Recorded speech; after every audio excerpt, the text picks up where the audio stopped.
record. Or this isn't like we're just getting some of this stuff out of the way. So Okay. I'm gonna start with a little intro thing, so we just have like a time marker for this when we do the recording. So Okay. little formalities. All right. So good afternoon. Good afternoon. My name is Kelly Senyuk, and I'm here with Tiana Cooksey, and we're going to be conducting an oral history interview at 2602 North 40th Street in Milwaukee, Wisconsin. It is Wednesday, June 13th at about 1 p.m. And I am here with Dioncio Hernandez at his home, and we're just going to be asking you a couple questions about the neighborhood now, your home, kind of a little bit of the history, where you grew up, and you're just going to be telling these stories, and I'll just ask some questions. Okay. I'm going to review the consent form just one more time with you. So when we're looking at risks, again, there are no risks to you. It's just the interview is not going to be anonymous. So your name will be in a public record and database. And then some of the clips from this will appear likely online. And then for benefits, there are no benefits other than adding to the story of the community and kind of enhancing the perspective of this area. And then again, just to make sure at any point in time you're allowed to stop the interview, you can redact information, you can say I don't want any of this used, and that can be, after this interview you can call up, there's a phone number in there. Oh, okay. So I'm just going to ask if you agree to participate. Okay. Yes, you. Yes, okay, I do. Awesome. And then right now, it's actually pretty quiet in here, but we're just going to do a little bit of silence to collect some ambient noise, because that'll help that if there's any noises that happen during the interview, we'll be able to edit those out so we can hear you better. So we're just going to be quiet for a second.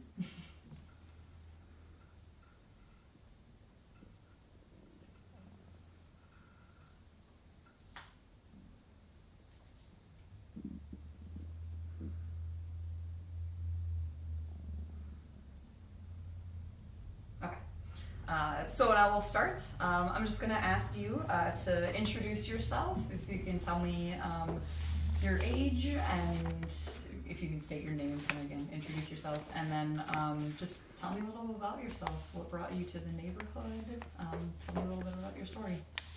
Hi, my name is Dioncio Hernandez, and I've been living in Milwaukee most of my life. I was born in Puerto Rico.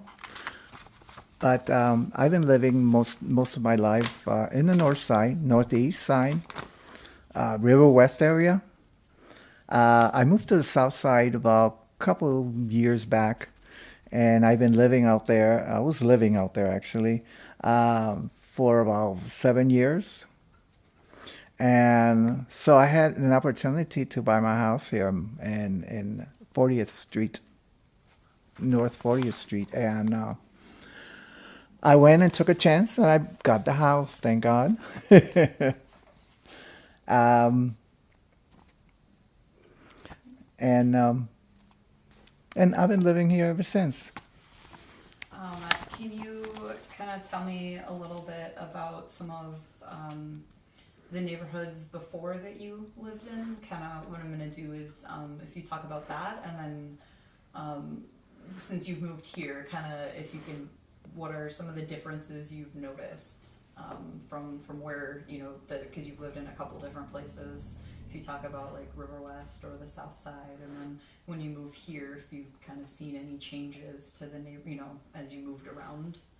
Oh yeah, when I was being raised in River West area, I seen a lot of changes. This was like in Martin Luther King time, and all the stuff that was going at the moment. So I've seen my neighborhood deteriorate into like nothing. Had stores, and my neighborhood had stores and shopping stores, food stores, clothing stores, and so on and so forth. And I saw it got deteriorated. Most of the stores left. And so the neighborhood got really bad.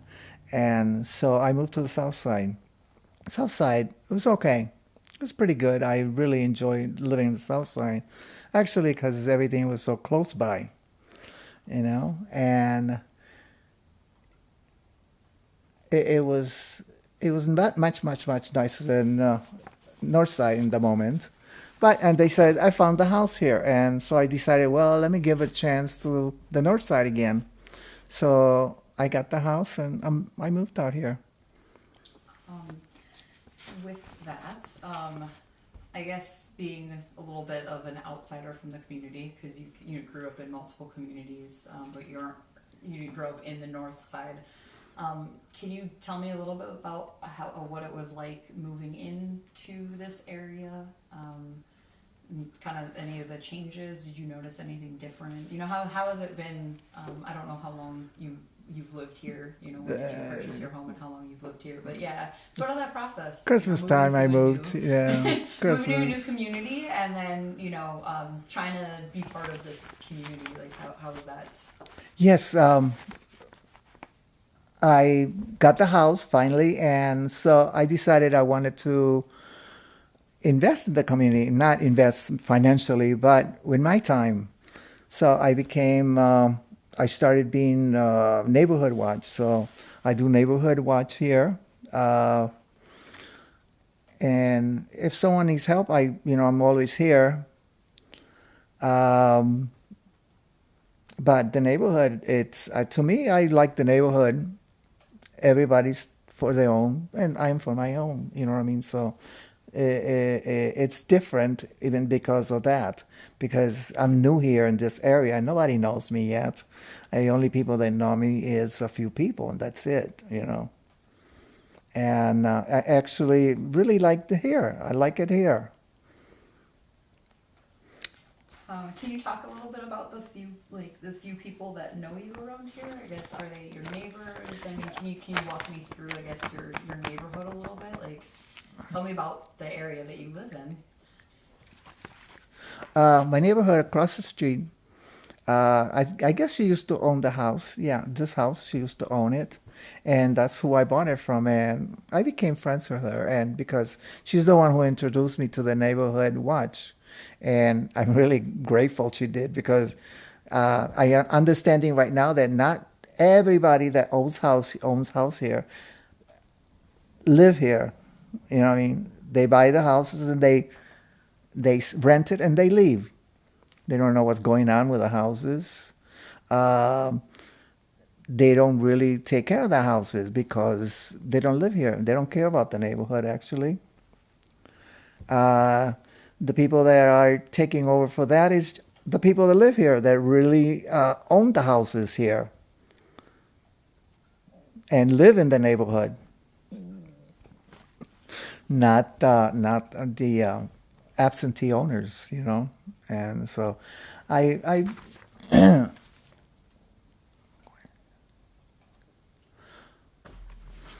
and my other neighborhood lives across, in the middle of the block. She's another one. She's also in the neighborhood watch, and we get together on meetings, once a month. And I still have to get into this really heavy because I have not been, the neighborhood watch thing. But I've been watching and checking out stuff around things around here, around the neighborhood. And as you know, we can call for help if we need it, and right now, she's also in the neighborhood watch, and she gives me information, which is, to me, it's great when she does that. So we're kind of friends because I'm new here, so we're trying to get to know each other and understand each other.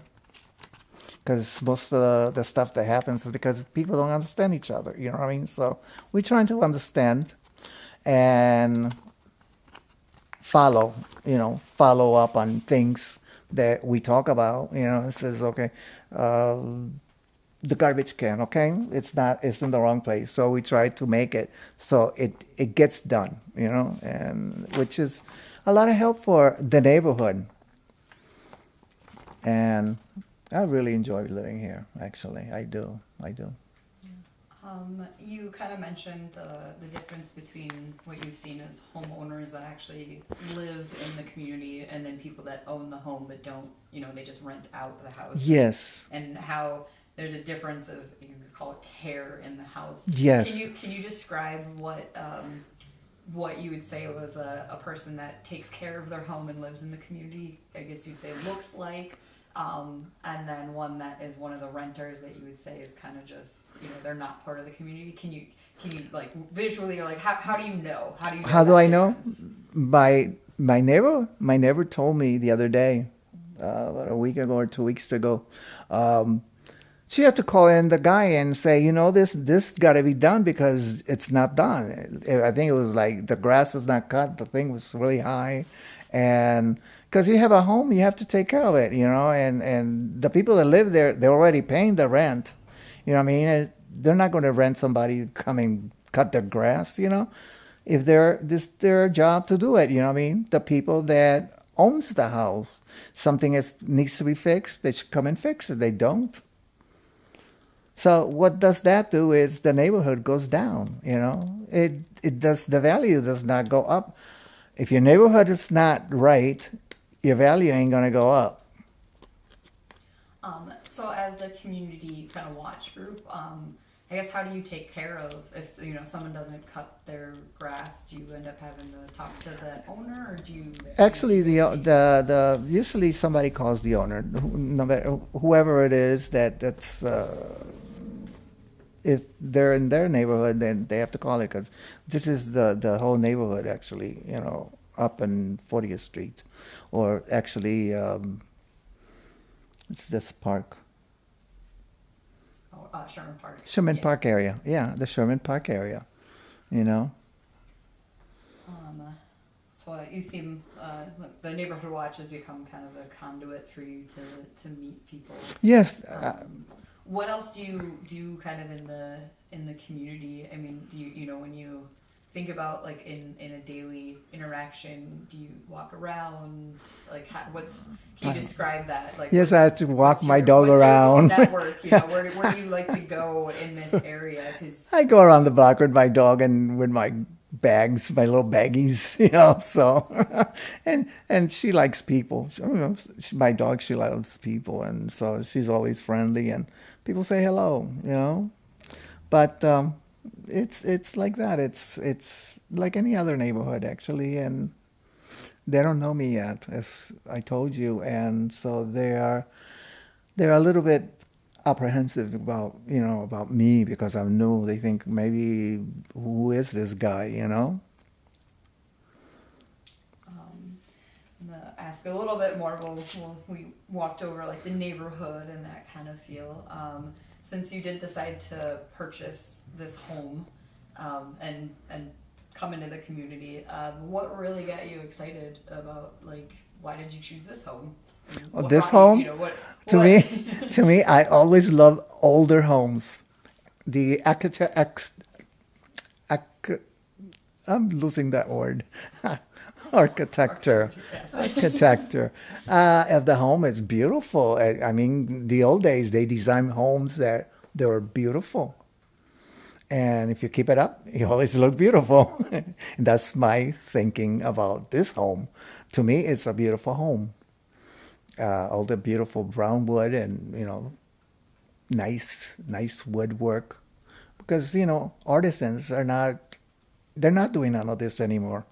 They just slap a piece of wood on the wall and that's it. So I love it.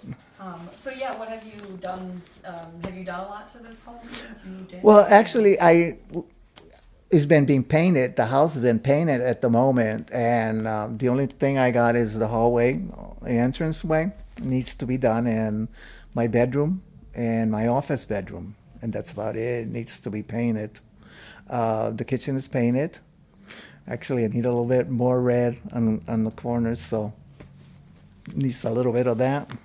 Is that what you've done? Is it like for once you moved in, you kind of changed the coloring, or Yeah, was the there color. other- I, was there other I just work want to you make did? my own. So I did the color and I fixed some things around the house. Like, okay, I put a motor on my garage door. So now I don't have to be pushing it up and down and unlocking it. So I did that and put electricity in it too because it didn't have any. So I put electricity on there. And change on my locks, which is very important.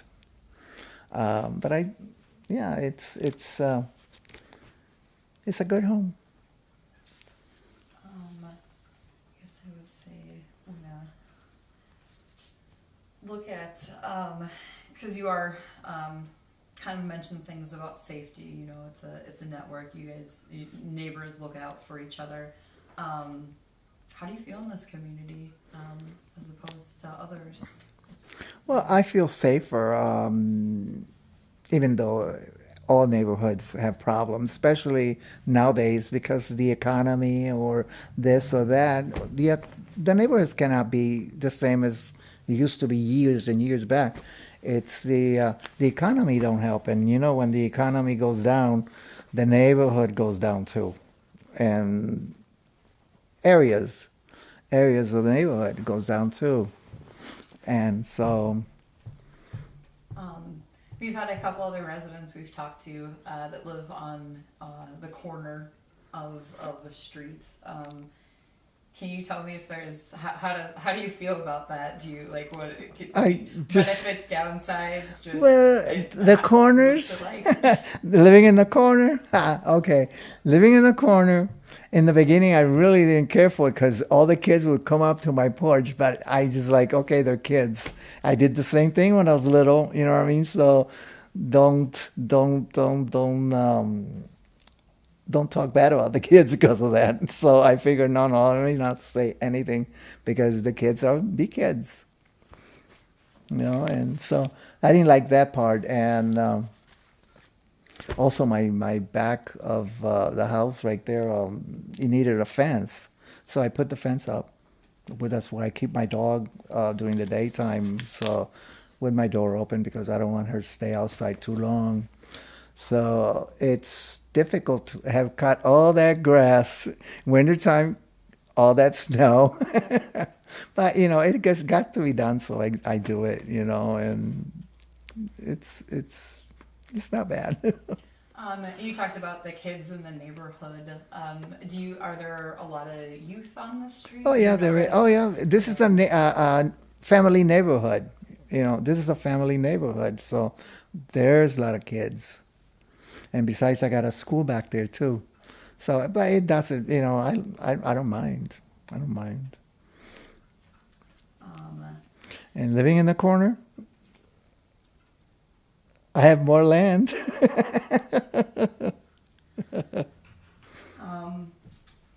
I'm gonna go into a little bit deeper thought, I guess. If Oh, you want besides, to. like in the wintertime, some kids might say to me, you know, hey, can I do your snow? And you say, okay, I go with them and do the snow myself too, but I do them most of the work. But you know, they want to get paid, so I give them a few dollars, or $10 or something like that. They help me out, you know, and it's a learning experience for them, for the kids, because they're helping and doing something that they're going to get paid, you know. And usually the kids, what they do is, and then get paid and go buy candy, you know. So I'm gonna go a little bit onto the Okay. thought-provoking side. Okay. I'm gonna start with your home, because you've done the painting and everything. So you've kind of made it your own and taken ownership of it. Are there any additional improvements that you wish, you know, for the future that you want to Oh, do? God, yes. Can you talk about that? Yeah, I need to change my front windows. I need to change those because they're very airy in the wintertime, and the house, it's always cold in this area. The other side, you know, the air is pretty good and everything else, but that has the windows needs to be changed. The windows needs to be changed. That's one of the changes I have to do. Maybe a bigger garage. Maybe in the future. That's in the future. When the house starts paying for itself, then I'll do that. You know what I mean? And but everything else it's great. Actually, I'm gonna do the grass soon. I'm gonna take all the grass out and put new grass, and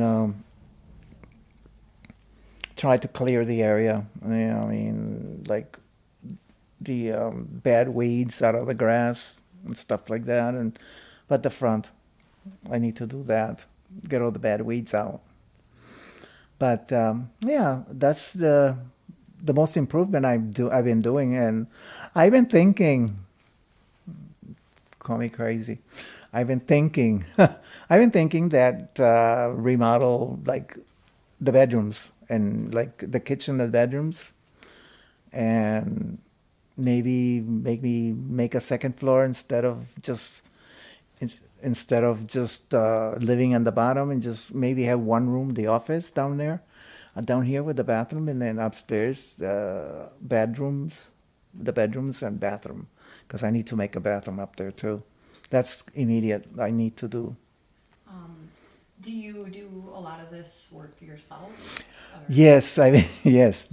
All this stuff that's been done to the house, I did it myself. Yes. I guess, yeah. How do you? What's the knowledge of being able to do that? Is that where did you? How do you know how to do? Read all and this learn. stuff? I read and learn. Okay.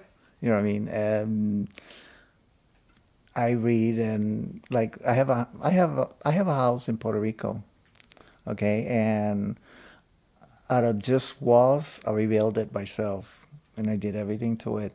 So that's how I got some of the experience doing things. And besides YouTube,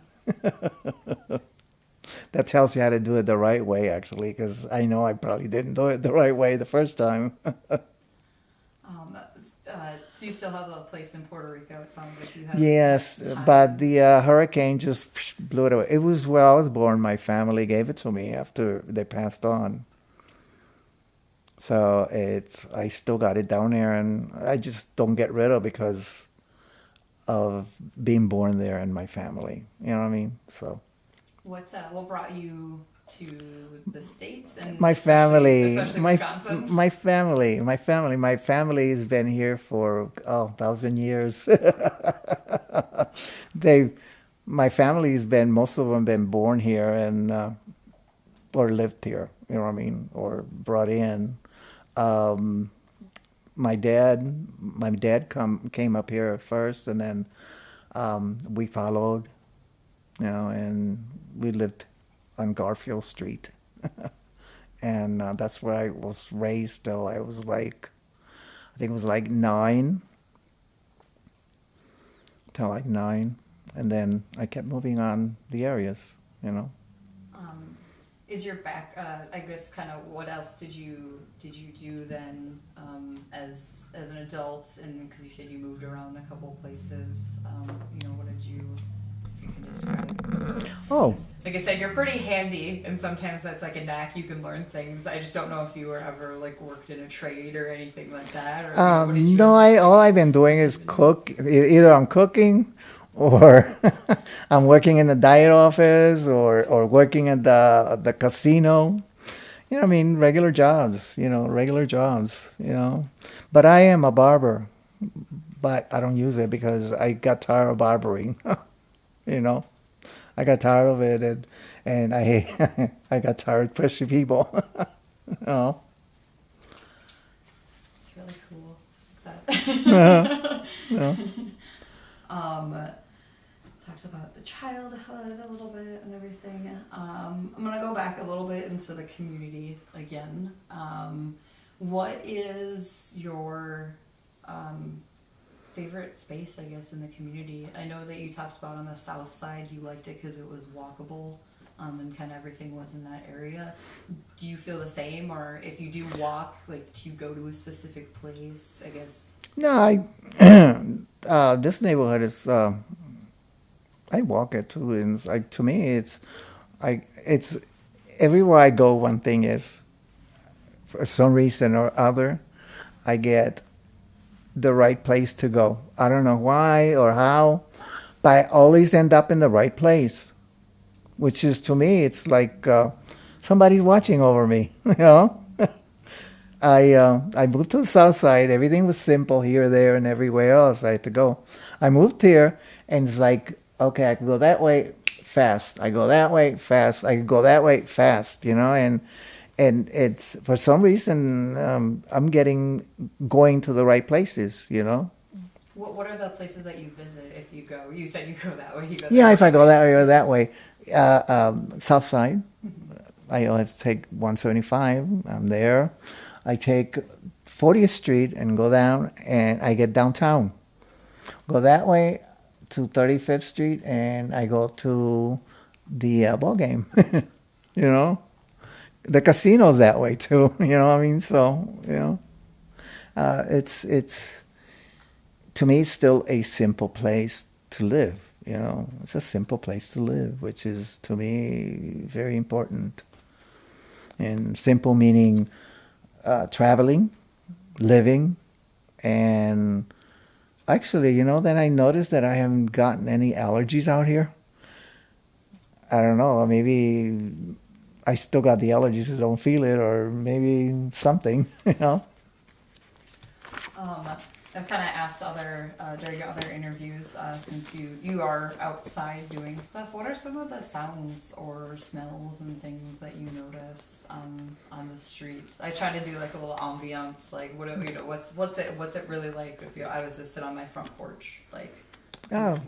you know. You know, living in the city, all you smell are cars, you know, and especially around here, there's a lot of cars. So, no, there's like, to me, there's no special smells. Actually, in the south side, you can smell food, which I love. Here, no. And for some reason, this area doesn't have any smell. Are there like sounds? Or Sounds there is a lot. For some reason or other, the police always around the area. Maybe because of what happened on up the street. So, but it's always cops around, and they're always putting that loud noise. The or ambulance or the fire trucks. There's always something going on, you know. But that's the city.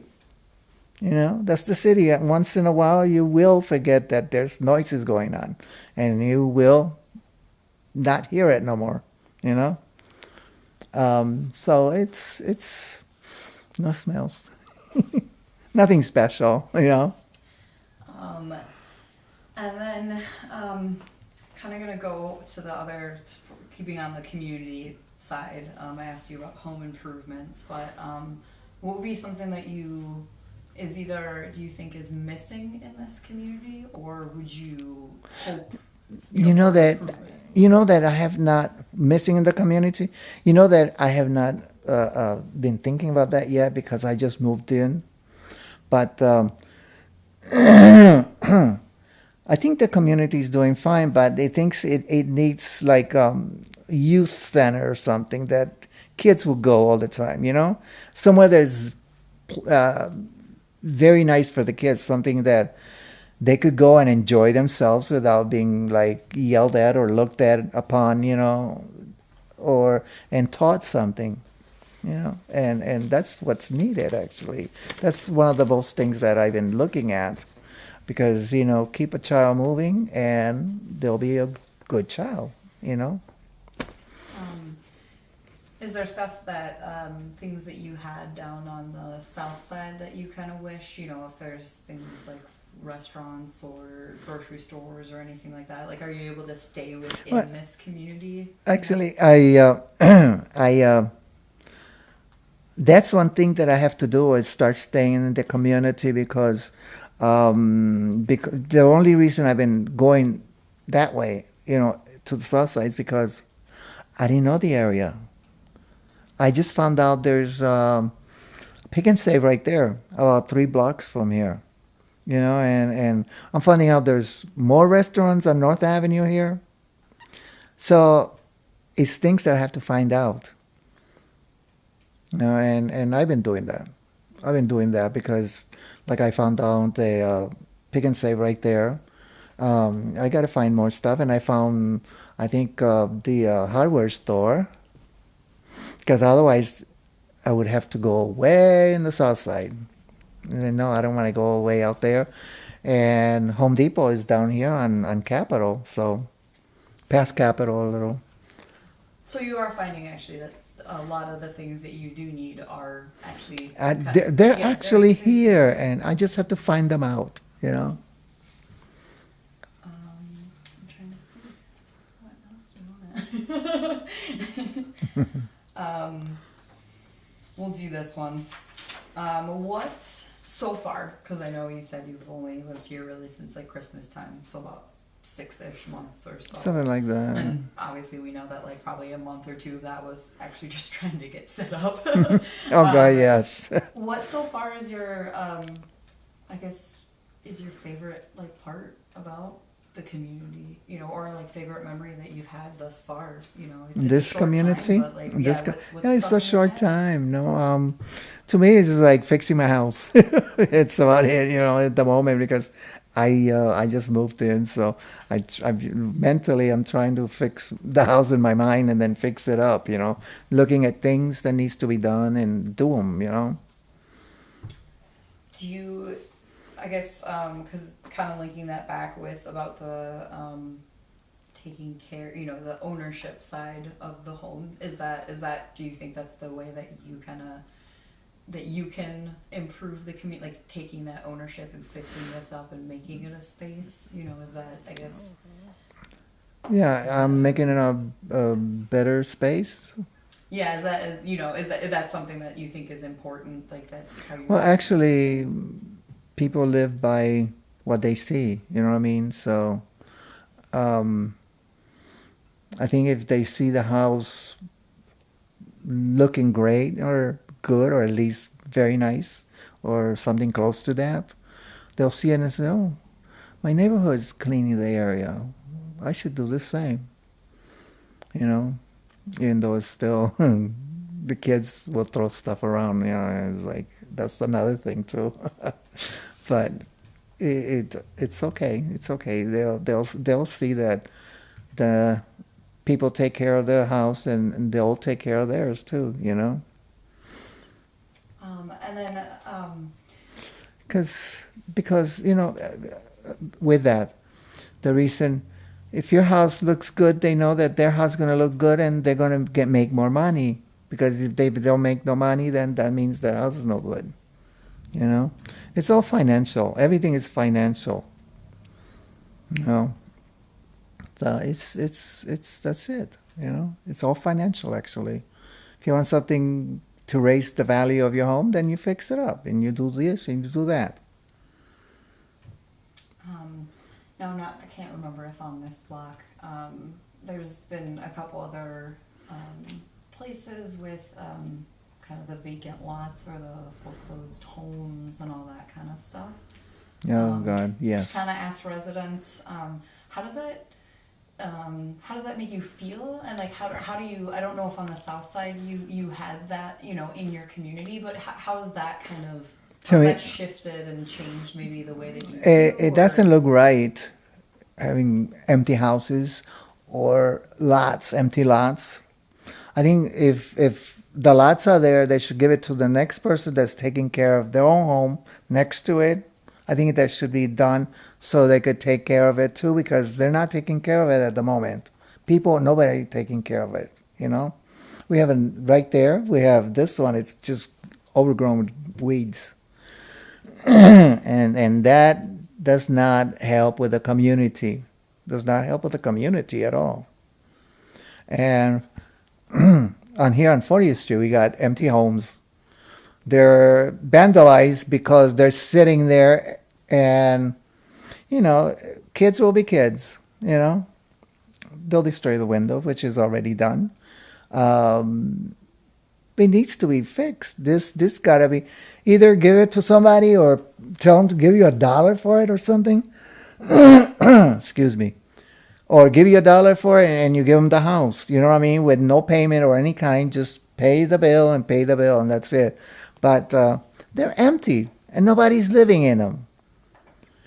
That's where you get the drug dealing. That's where you get the drug addicts going in. You get gangs going in. You know what I mean? And that's not right.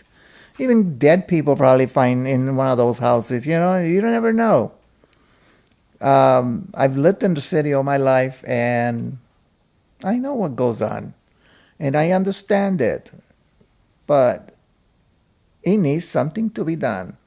These homes got to be taken care of, given away, or something, or otherwise just tear them down and make a park, or make a vegetable garden. You know what I mean? But they're not doing nothing. People are holding them to a house that is no good. You know, and so it's just something has got to be done. Period. Something's got to be done. Has that kind of living, like I said, in a neighborhood that way, has that kind of made you aware, like changed the way that you've lived in different neighborhoods? Well, yeah. See, I want my house. I want my house to prosper. How can my house prosper if there's a vacant home, a vacant house, an empty lot? You know, you can't. You can't. And there's too many of them. I didn't even realize this until I started going down that way with my car, and just going down the way to North Avenue and picking up the freeway up there. And I thought to myself, oh my God, all these homes are empty and nobody's living in them, and nobody's fixing them. The doors are open, the windows are broken, you know what I mean? And it's not right. This is just not right.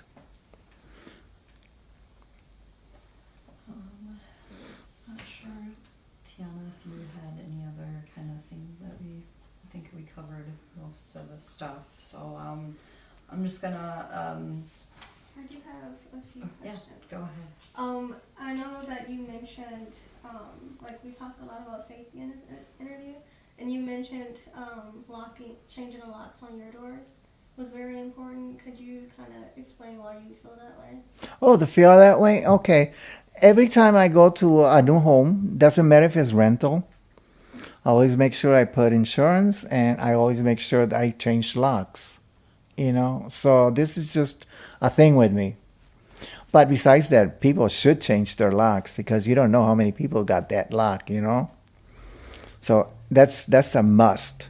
A must. A door got to be renew locks. You know, got to renew the locks, because you cannot just live in a place without all locks. And besides being safe, it's safer.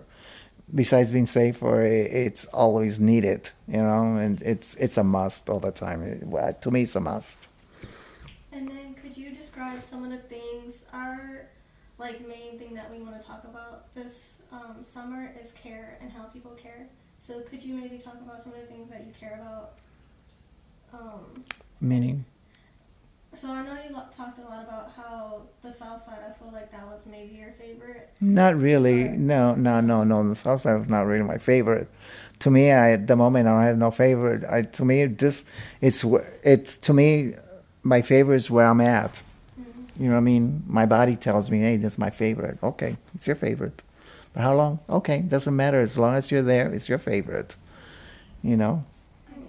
So Yeah, I have I think, moving into this community, like I said, you talked about, you can tell the difference. Like maybe some of your neighborhood community group kind of told you about whether you're a renter or an owner. Mm-hmm. Oh, definitely. But how do you notice, like, if you didn't have the knowledge? people, yeah, so, you know, that, I guess that's where you can see the care. Like, what are those things that you notice about a house that you would think of are those acts as being a good homeowner? I think you kind of mentioned, you know, cutting grass, but yeah. What are some of those? Oh, the house, like the outside walls falling apart. You know what I mean? We don't want that, because you want, you know. Besides, you get water in the house, and in the wintertime you get cold. You know, so It's things that you see, or broken windows. You should not have broken windows. You know that bugs will get in your house, or that doesn't look right either. Things of that nature. Decrepit house.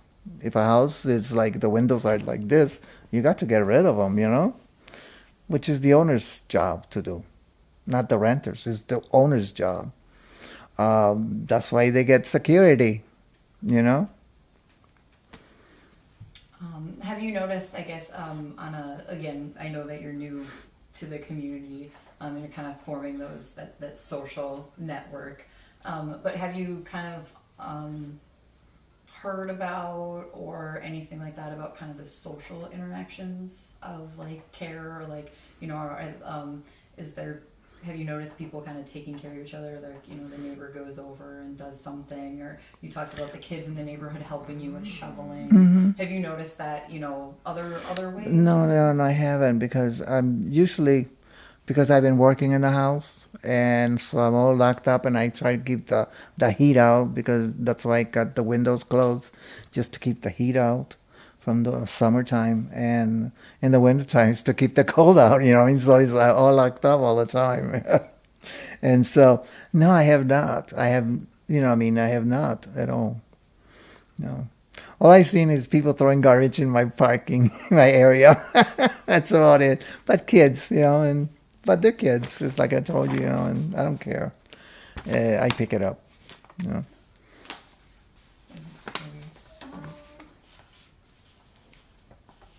Do you know anybody who's been evicted? Actually, no. No. No, not yet. No. No, that's okay. No. I have nobody. To me, no. Do No. you know anything about like that cycle of eviction or the process? Usually there is, okay, when winter's over with and summer comes, usually there's a lot of evictions, you know what I mean? And that happens because the only reason that would happen is because the people that live there are too noisy, or they're destroying the house, you know what I mean? You go in the house and the floors are all taken out or broken, and your rocks are destroyed, you're on the walls, you know what I mean? Or the drywall all destroyed, you know what I mean? And people don't want that, Or not paying the rent, which is another one.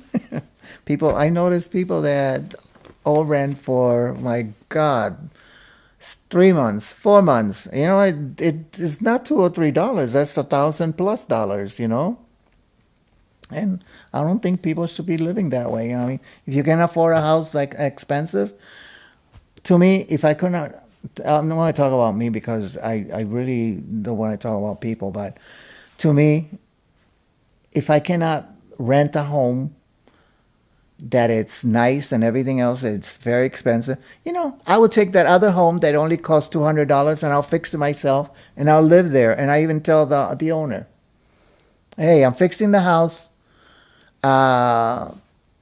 It's only $200. I figure I was going to spend this on that, so I'm going to spend this other money on this.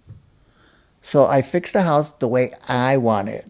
I'll fix it up for myself, and I'll live there. But actually, I just did on the south side. You know what I mean? The house was not that great, and I fixed it up. My own money, I fixed it up. I don't have no money, but I fixed it up. And it was the way I wanted to live. The owner liked it. I said to him, hey, I'm going to do some painting. He said, okay, but you know that I'm not paying for it. Okay, I don't care. You don't have to pay for it. I will pay for it. I will pay for it. And this place was like $500, $545 a month. I said, okay, but I want that garage.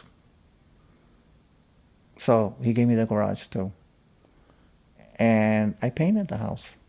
And I fixed What else did I fix? I painted the house, fixed most of the electrical, and what else did I do? Oh, the electrical. Oh, and the garage. I put another motor in the garage. You know, I could have taken it with me, but I said no, let me leave it there, because let somebody else enjoy it too. You know, and especially whoever's going to live there. You know, and I cleaned the house. The house is filthy. The house is filthy. It's people that probably worked on the cars and touched the walls and the kitchen and everything else. It was filthy. But I didn't care because I can't afford it at the moment. You know, it was $200 or $500, $400. As long as it's up to my limit, I'll take it. You know, I'm not going to pay more than $1,000 for a place to live, and then suddenly I don't have the money to pay for it. You know, I should be. What do you say?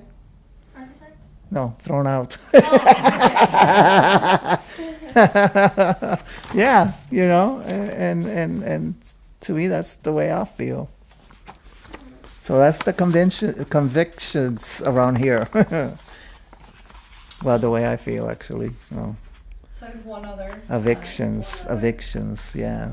One other question, just because I think I know the answer, but I always like to hear it. So moving into this neighborhood and being newer, do you feel welcome in this neighborhood? Yeah, my neighbors. I don't even know the lady across the street, and she goes like this to her. You know, so it's to me, this just one lady makes me feel comfortable. You know what I mean? Just because she did that, you know, and I feel very good about it, you know, and I'm welcome actually, and because she did that. So You you know? just a wave, like your neighbors at least. Yeah, she goes say like hello, this. you She know? goes like this, and I really enjoyed it. You know, it's like okay, nice. And I go back and do it too, and to me, I felt welcome because of that. To me, I'm easy to get along with. I'm an easy person. Yeah, I don't need too many to say be happy. You know. I don't really have any other questions or anything. It's been great stories. I don't know if there's anything else that you wanted to talk about or anything like that. Okay, so if there's anything else that you wanted to say. Yeah, thank you. Now Okay. that'll be all. Thank you very much. Okay. So just thank you again for allowing Thank us you. to come in and host us and everything like that. It's Thank a you. beautiful home, and I hope you enjoy living here. So like I said, it's. I hope I don't die working in it. And then just want to again remind you. So if there's anything that you want to remove from the interview, or if anytime 5 years from now you're like, Are you able to watch I it? don't want that. There is a phone number in that packet that I handed Okay. you that you can call, and if there's any other questions, feel free to call that number.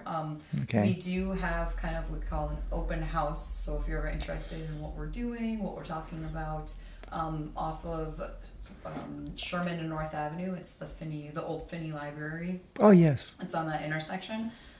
From Regent said from 12 to 4, but I think usually it's like 3 to 4. But there'll also be somebody in there that if doors are open, come on in, have a conversation. We can talk to you about what we're up to. And then I know it was July, or is it June? July 21st. Yeah, July 21st. You'll get an email or a phone call about it. There's going to be an exhibit about all the things that we've done. Okay. So you're welcome to come and attend that, and you'll get further details. Oh, okay. from Thank that you. as well. So thank you again. Thank you.